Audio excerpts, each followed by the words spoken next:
नमस्कार प्रेक्षकांनो, S Marathi news वृत्तवाहिनी घेऊन येत आहे गणेशोत्सव निमित्त खास स्पर्धा एक आरती आपल्या सोबत आपल्या घरी।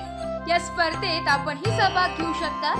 सहभागी होण्यासाठी संपर्क साधा 9067778005। नमस्कार, मी गौरी सूर्यवंशी, एस मराठी मध्ये आपलं स्वागत। बोलूया आजच्या बातमीकडे। सुरगाणा तालुक्यात सकाळपासूनच पावसाने जोर धरला होता। दुपारी 2:30 वाजेच्या सुमारास मेघगर्जनासह विजांच्या कडकडाटांसह घाट माथ्यावर घागबागरी, उंबरपाडा, सराड, हरण टेकडी, संजयनगर, वटाबारी परिसरात जोरदार पाऊस झाला।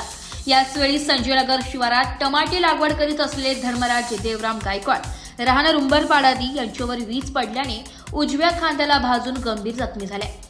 तर त्याच्याच शेजारी काम करत असलेल्या युवक मनोज काशीनाथ चौधरी वर्ष 21 राहणार चिखली यास विजेचा धक्का बसला।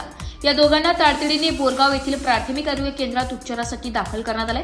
धर्मराजला पुढील उपचारासाठी नाशिक जिल्हा शासकीय ग्रामीण रुग्णालयात दाखल करण्यात आले, तर मनोज याच्यावर बोरगाव येथील प्राथमिक आरोग्य केंद्रात उपचार सुरू आहे।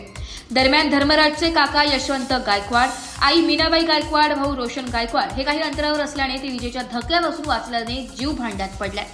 याबाबत घागबारीचे पोलीस पाटील गोपाळ गायकवाड यांनी तलाठी हेमंत लहांगे यांना खबर दिली असून तहसीलदार रामजी राठोड यांनी जिल्हा नैसर्गिक आपत्ती व्यवस्थापन विभागास माहिती दिली आहे।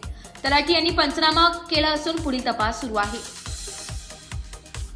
एस मराठी न्यूज साठी प्रतिनिधी रतन चौधरी, सुरगाणा। अशाच नवीन ताज्या घडामोडी जाणून घेण्यासाठी आमच्या एस मराठी न्यूज चॅनलला लाईक करा, शेअर करा, सबस्क्राइब करा आणि बेल आयकॉनला क्लिक करायला विसरू नका।